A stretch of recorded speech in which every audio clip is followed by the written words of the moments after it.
Assalamu alaikum to everyone. I welcome you all in today's video lecture. Today we are going to continue the topic weavers, iron smelters and factory owners. This is the chapter taken from the 8th class history. The syllabus has been designed by CBSE. Hope you will enjoy these lectures as well. और आगे वाले जो lectures आने वाले lectures हैं उनको देखने के लिए हमारी चैनल को ज़रूर सब्सक्राइब करें और साथ ही में अपने कमेंट्स से हमें बताइए आपको वीडियो लेक्चर्स कैसे लगे ताकि हम और ज़्यादा इंफॉर्मेटिव लेक्चर्स आप तक पहुंचाएं। तो चलिए आज का इस जो हमारा टॉपिक है वो टीपू सुल्तान और उसकी स्वॉर्ड के बारे में है। थोड़ा सा जानने की कोशिश करेंगे उसके बारे में। तो आपकी स्क्रीन पे जो यहाँ पे एक पिक्चर नज़र आ रही है जिसमें एक स्वॉर्ड है या जिसमें एक गाउन दिया गया है, ये उस मशहूर रूलर की है जिसका नाम होता था टाइगर ऑफ मैसूर, यानी बिल्कुल टीपू सुल्तान, हैदर अली का बेटा। टीपू सुल्तान काफ़ी फेमस है अपनी जीनियरिटी के लिए, अपनी बैटल्स के लिए, ब्रेवरी के लिए, यहाँ तक कि अपनी जस्टिस के लिए भी। इसी तरह से उसकी तलवार, उसके जो वेपन्स थे वो भी काफ़ी इम्पोर्टेंट है। आज इस टॉपिक में हम डिस्कस करेंगे उसकी तलवार के बारे में और जो आर्ट्स एंड क्राफ्ट्स उसकी एम्पायर, उसकी किंगडम में या पूरे हिंदुस्तान में उस टाइम पे होते थे। तो चलिए जानते हैं टीपू सुल्तान की इस तलवार के बारे में कुछ, कैसे ये तलवार बनाई जाती थी और क्यों यूरोपियंस ने इसको अट्रैक्ट किया, कहाँ है ये तलवार आज, ये सब जानते हैं आज। तो डियर स्टूडेंट्स, जो स्वॉर्ड है टीपू सुल्तान की, ये बनी थी वुड्स की या वुड स्टील की। तो कैसे बनाई गई थी, किस तरह से ये बनाई जाती थी, इस चीज़ को जानने की कोशिश करेंगे। सबसे पहले आप लेफ़्ट साइड में दी गई इस तलवार के टॉप वाले पोर्शन को देखिए, हैंडल को देखिए, जहाँ पे इसको पकड़ा जाता था हाथों में। इस पे कुछ कलमे भी लिखे गए हैं। तो ये है टीपू सुल्तान की तलवार। टीपू सुल्तान के बारे में आपको पता है, वो मैसूर का रूलर था और उसने ब्रिटिशर्स के साथ 4 वॉर्स किए और जिनको हम बोलते हैं एंग्लो मैसूर वॉर्स या कर्नाटिक वॉर्स। लेकिन आखिरी वॉर में 1799 में वो बैटल में मारा गया और उस बैटल का नाम था बैटल ऑफ श्रीरंगापट्टनम। श्रीरंगापट्टनम उसकी कैपिटल सिटी का नाम है जहाँ पे उसकी डेथ हो गई, जिसको डिफेंड करते हुए उसकी मौत हुई। और इस तरह से जो इम्पोर्टेंट रूलर था, इम्पोर्टेंट सुल्तान था हिंदुस्तान की हिस्ट्री का, वो उसकी जो स्टोरी है, उसकी जो हिस्ट्री है, वहीं पे एंड हो गई। टीपू सुल्तान की डेथ तो हो गई, लेकिन उसकी लेजेंडरी स्वॉर्ड्स जो भी है वो अभी भी बहुत इम्पोर्टेंट है और म्यूजियम्स में रखी गई है इंग्लैंड के, क्योंकि ब्रिटिशर्स ने बाद में रूल यहाँ पे किया हिंदुस्तान में। और जितने भी वैल्यूबल आइटम्स हुआ करते थे, इंपॉर्टेंट चीज़ें होती थी, वो अपने साथ लेके जाते थे इंग्लैंड। तो आज भी टीपू सुल्तान की जो लेजेंडरी स्वॉर्ड्स है वो इंग्लैंड के म्यूजियम में है। तो जानते हैं आखिर ये स्वॉर्ड इतनी इम्पोर्टेंट क्यों थी, क्या था इस स्वॉर्ड में ऐसा। जो स्वॉर्ड थी ये काफ़ी हार्ड भी थी और इसका जो एज होता था वो काफ़ी शार्प था। इतना शार्प था कि सामने वाले ने अगर कोई भी बॉडी प्रोटेक्ट करने के लिए आर्मोर पहना होता, यानी कोई भी हथियार पहना होता बाहर से ताकि उसको कोई जख्म न लगे, तो कहते हैं टीपू सुल्तान की तलवार इतनी तेज़ थी वो उस शील्ड को भी हटा देती थी, उस शील्ड को भी फाड़ देती थी। यानी सामने वाला कितनी भी प्रोटेक्शन क्यों ना करे, तलवार की वार से बचने के लिए टीपू सुल्तान की तलवार इतनी तेज़ थी कि वो इस शील्ड को भी ख़त्म कर लेती थी। आखिर ये क्वालिटी क्या थी? This quality of sword came from the special type of high carbon steel called as wootz. High carbon वाली जो स्टील होती थी उस टाइम पे बनाया जाता था, जिसको वुड्स कहते थे। ये तलवार उसी से बनी थी। इसमें यूजुअली जंग नहीं लगता था, जिसको हम कहते हैं रस्ट। इस वजह से इसका एंड भी काफ़ी जो एज होता था, यानी सामने वाला पोर्शन जिससे कोई चीज़ काटते हैं, वो काफ़ी तेज़ होता था। इससे पता चलता है मैसूर में किस तरह से स्वर्ड्स या बाकी जो टूल्स और वेपन्स बनाए जाते थे, किस तरह से उनको बनाया जाता था। वुड स्टील जो था, when made into swords produced a very sharp edge with a flowing water pattern। जब इस तलवार को देखते हैं, इसमें कुछ ऐसा डिज़ाइन देखने को मिलता है जैसे चलता हुआ पानी हो, यानी इतनी चमकीली होती है ये तलवार कि ऐसा लग रहा है कि उसमें फेस नज़र आता है, चमकीला पानी है, साफ चलने वाला पानी है। तो इतनी तेज़, इतनी साफ और इतनी शार्प होती थी ये स्वर्ड्स जो बनाई जाती थी साउथ इंडिया में. So this pattern came from very small carbon crystals embedded in the iron. Obviously iron की है क्योंकि स्टील भी आयरन का ही पार्ट है, ये आयरन से ही बनता है, तो इस वजह से जो ये उस टाइम पे बनाई जाती थी ये तलवार्स या बाकी जो एरमॉर्स होते थे, एरोज होते थे, फाले होते थे, ये सब इसी स्टील से बनाए जाते थे जिसकी ये तलवार आपको दिख रही है. डिज़ाइन के लिए कुछ और चीज़ें होती थी, वो भी देखेंगे. ये वो एंग्लो मैसूर वॉर्स है जो हो गए थे between Tipu sultan and his enemies who way called Britishers. ये वो सीन है पेंटिंग में जब टीपू सुल्तान को बैटल में मार दिया गया और उसके बाद उसकी लाश को देखने के लिए, उसकी डेड बॉडी को देखने के लिए ब्रिटिश जनरल्स आए और वो खुशियां मनाने लगे, बल्कि उन्होंने पेंटिंग्स भी इस सीन की बनवाई ताकि वो अपने कंट्री में, यूरोप में लोगों को दिखा सकें कि हमने किस तरह से पावरफुल रूलर्स को डिफीट करके इतनी बड़ी एम्पायर बनाई है. तो ये डेकोरेशन सिस्टम था. अपने ऑफिसेज में, अपने घरों में अक्सर इस तरह की पेंटिंग्स वो लगाते थे. तो चलिए फ्रांसिस बचनन के बारे में जानते हैं.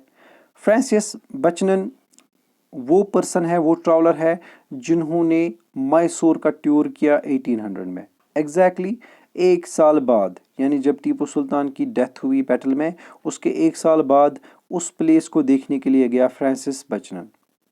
तो वो उस टाइम का अकाउंट, उस टाइम की तमाम जो इन्फॉर्मेशन है वो हमें देता है, ख़ास तौर पे जो वुड स्टील था उसके बारे में.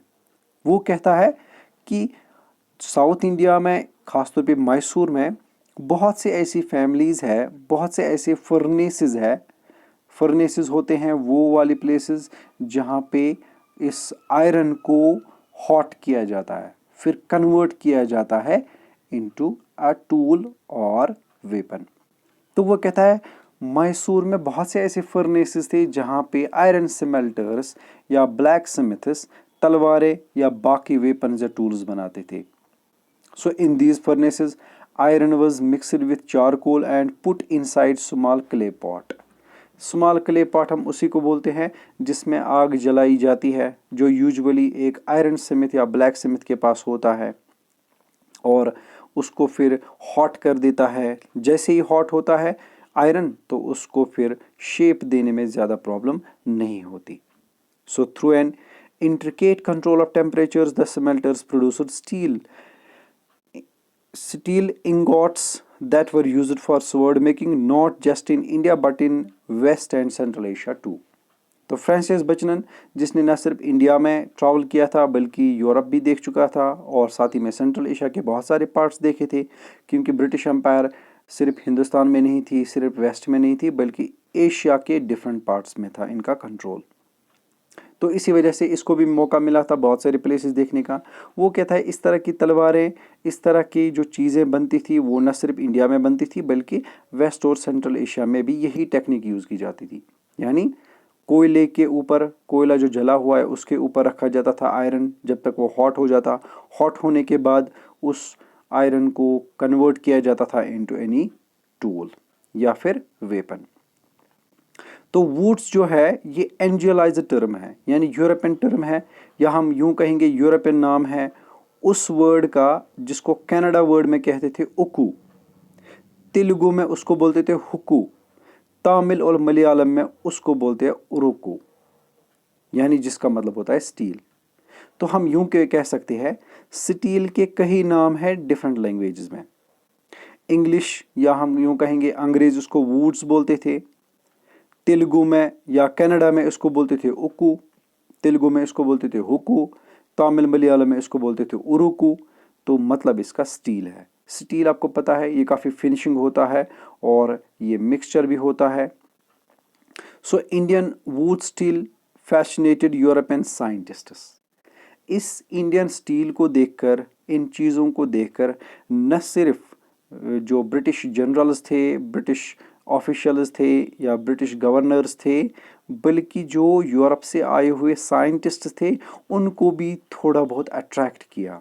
और कुछ लोगों ने तो इस पे स्टडी भी की। देखते हैं कौन थे वो।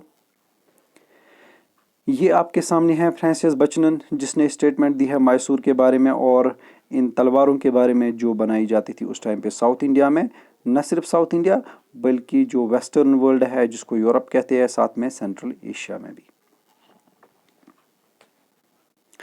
तो माइकल फैराडे काफ़ी मशहूर है साइंटिस्ट्स में, जिन्होंने अपने लॉज दिए हैं जिनको कहते हैं Faraday's laws.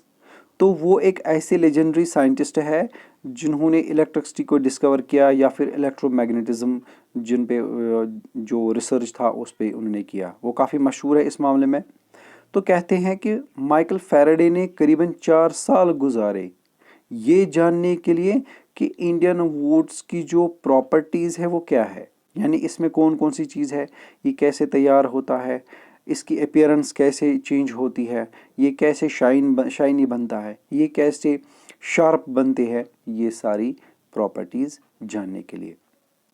However, the wool steel making process, which was so widely known in South India, was completely lost by the mid 19th century. लेकिन जो ये सदियों से चला आ रहा था system 16th, 17th, 18th century में, ये सिस्टम ही अब आहिस्ता आहिस्ता बंद होने लगा। या यूं कहेंगे जैसे ही हिंदुस्तान के रूलर्स को ब्रिटिशर्स ने डिफीट किया, ब्रिटिश एम्पायर एक्सपेंड होती गई, वैसे वैसे ये सारी चीज़ें, ये सारे कारखाने, ये सारे फर्नेसेस बंद होने लगे। इसकी क्या वजह थी ये भी जानेंगे, और कब बंद हुए, मिड 19th सेंचुरी यानी 1815 के बाद, 1850s के बाद ये सारे फर्नेसेस आहिस्ता आहिस्ता क्लोज होने लगे। क्या वजह थी, किन लोगों ने इनको बंद किया, कहीं ब्रिटिशर्स ने ऐसी कोई पॉलिसी तो नहीं बनाई थी, वो सब डिस्कस करेंगे आने वाले वीडियोस में। तो स्वर्ड्स हो या आर्मोर हो, यानी कोई भी वेपन हो जो जंग से रिलेटेड हो, वो इंडस्ट्रीज भी आहिस्ता आहिस्ता बंद हो गई, उनके साथ ही जिनको हम कहते हैं इंडियन रूलर्स, या यूं कहेंगे जहां इंडियंस का रूल ख़त्म हुआ वहां इंडियंस की ये जो आर्मोर स्वर्ड्स या वेपन इंडस्ट्रीज थी ये भी बंद हो गई, क्योंकि इनको प्रमोट ही करते थे इंडियन रूलर्स। लेकिन जब इंडियन रूलर्स ही नहीं रहे तो अब इनको कौन बोलेगा। हो सकता है क्वेश्चन यहाँ पे राइज हो कि यूरोपियन रूलर्स तो कह सकते थे, यूरोपियन रूलर्स तो इनको प्रमोट कर सकते थे। नो, क्योंकि यूरोपियन रूलर्स या ब्रिटिशर्स जो भी वेपन यूज़ करते थे वो डायरेक्टली आता था यूरोप से, इसलिए उन्हें हिंदुस्तानी चीज़ों की कोई ज़रूरत नहीं थी। दैट्स वाई ये जो हिंदुस्तान में ये शॉप्स थे, वर्कशॉप्स थे, या किसी तरह का भी फर्नेस था या आयरन स्मिथ्स थे, उनका काम आहिस्ता आहिस्ता ख़त्म होने लगा। जैसे जैसे ब्रिटिश रूल एक्सपेंड हुआ वैसे वैसे इनका काम भी ख़त्म हुआ। साथ ही में यूरोप से आने वाली चीज़ों की तादाद ज़्यादा हो गई, यानी बाहर से अब ज़्यादा चीज़ें आने लगी as compare to India's own. तो इसी तरह से आयरन और स्टील भी आ गया इंग्लैंड से, और उस आयरन और स्टील को ख़त्म किया, उन प्लेसेस को ख़त्म किया, उन वर्कशॉप्स को बंद किया जो हिंदुस्तान में थे। यानी जैसे जैसे इंपोर्ट की लेवल बढ़ गई वैसा वैसा हिंदुस्तान का एक्सपोर्ट बंद हुआ। तो पहले हिंदुस्तान का जो फॉरेन मार्केट था वो क्लोज हो गया, फिर हिंदुस्तान का अपना मार्केट भी क्लोज हो गया। ये कैसे समझेंगे हम, फॉरेन से आने वाली चीज़ों की कीमत कम होती थी क्योंकि वो मशीन से बनती थी, हिंदुस्तान के हाथों से बनी हुई चीज़ों की कीमत ज़्यादा होती थी। ओवैसली जो लोग थे वो यूजुअली इम्पोर्टेड चीज़ें पसंद करते थे, ना कि लोकल। एक तो ये, दूसरा लोकल चीज़ें दिन ब दिन ज़्यादा महंगी होने लगी क्योंकि इनका रॉ मटेरियल अब नज़र नहीं आ रहा था, वो ब्रिटिशर्स ले जाते थे। इन पे जो खर्चा आता था वो बहुत होता था, इस वजह से काम करने वाले, इनको बनाने वाले, उन्होंने भी ये काम छोड़ दिया। तीसरा, जो टैक्सेशन पॉलिसी ब्रिटिशर्स ने लगाई उस वजह से भी काफ़ी फर्नेसेस, काफ़ी ज़्यादा जो वर्कशॉप्स थे वो बंद हो गए। इन सब चीज़ों के बारे में जानने की कोशिश करेंगे, थोड़ा सा और बढ़ते हैं थोड़ा सा आगे। तो ये है जिसको हम बोलते हैं माइकल फैराडे। तो डियर स्टूडेंट्स, अगले लेक्चर में हम थोड़ा और जानने की कोशिश करेंगे इसी हिंदुस्तान की हिस्ट्री के बारे में जिसमें हमने डिफरेंट चीज़ों के बारे में पढ़ा, स्पेशली जो हम पढ़ रहे हैं इस वक्त वीवर्स, आयरन स्मेल्टर्स या इंडस्ट्रीज़ के बारे में। तो तब तक के लिए अल्लाह हाफिज़।